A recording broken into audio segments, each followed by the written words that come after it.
नमस्कार। आज दिनांक है 10 अप्रैल 2025 दिन गुरुवार। बात करते हैं आज सुबह की 10 बड़ी खबरों के बारे में। पहली खबर आ रही है नोएडा इंटरनेशनल एयरपोर्ट से उड़ानें शुरू होने की तैयारी। नोएडा में बन रहे नोएडा इंटरनेशनल एयरपोर्ट का कंस्ट्रक्शन तेजी से पूरा किया जा रहा है।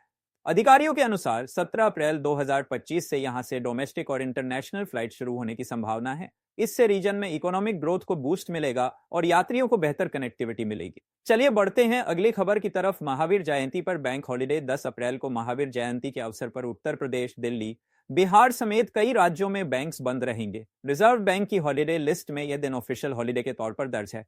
लोग अपने जरूरी बैंक वर्क पहले ही निपटा ले ताकि कोई परेशानी ना हो। चलिए बढ़ते हैं अगली खबर की तरफ। उत्तराखंड में ग्रीन सेस लागू होने की संभावना। उत्तराखंड सरकार नए साल से राज्य में प्रवेश करने वाले व्हीकल्स पर ग्रीन सेस लगाने की योजना बना रही है।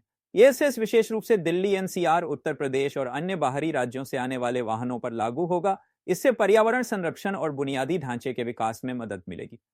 चलिए बढ़ते हैं अगली खबर की तरफ। प्रयागराज वाराणसी रेल ट्रैक दोहरीकरण का कार्य पूरा। इंडियन रेलवेज ने प्रयागराज और वाराणसी के बीच रेल ट्रैक डबलिंग का कार्य पूरा किया है। इससे ट्रेनों की गति 100 से 130 किलोमीटर प्रति घंटा हो सकेगी, जिससे यात्रियों को समय की बचत होगी। प्रधानमंत्री नरेंद्र मोदी जल्द ही इस परियोजना का उद्घाटन करेंगे। चलिए बढ़ते हैं अगली खबर की तरफ। उत्तर प्रदेश में महाकुंभ 2025 के प्रचार के लिए रोड शो। यूपी सरकार ने महाकुंभ 2025 के प्रचार के लिए देश और विदेश में ग्रैंड रोड शोज आयोजित करने का निर्णय लिया है। इससे इंटरनेशनल टूरिस्ट को आकर्षित करने में मदद मिलेगी और राज्य की सांस्कृतिक धरोहर का प्रचार प्रसार होगा। चलिए बढ़ते हैं अगली खबर की तरफ। लखनऊ में स्मार्ट सिटी प्रोजेक्ट के तहत नई योजनाएं। लखनऊ स्मार्ट सिटी प्रोजेक्ट के तहत शहर में नए इंफ्रास्ट्रक्चर डेवलपमेंट की घोषणा की गई है। इसमें intelligence, traffic management system, waste management solution और पब्लिक ट्रांसपोर्ट के सुधार शामिल हैं।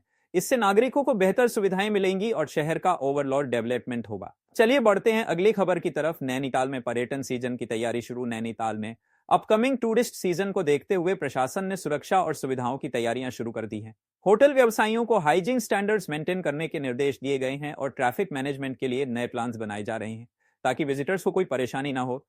चलिए बढ़ते हैं अगली खबर की तरफ। संभल में हुए वायलेंस केस में समाजवादी पार्टी के MP Ziaur Rahman Barq special investigation team के सामने पेश हुए। उन्होंने इन्वेस्टिगेशन में पूरा कोऑपरेशन करने का एश्योरेंस दिया और कंट्री के जुडिशियल सिस्टम में अपना अटूट विश्वास व्यक्त किया। चलिए बढ़ते हैं अगली खबर की तरफ। गोरखपुर लिंक एक्सप्रेसवे का कार्य अंतिम चरण में। गोरखपुर लिंक एक्सप्रेसवे का निर्माण कार्य अंतिम चरण में है और उम्मीद है कि यह जल्द ही जनता के लिए खोल दिया जाएगा। इससे पूर्वांचल क्षेत्र की कनेक्टिविटी में सुधार होगा और आर्थिक विकास को बढ़ावा मिलेगा। ऐसे ही ताजा खबर सबसे पहले पाने के लिए चैनल को सब्सक्राइब करें और वीडियो को लाइक करें।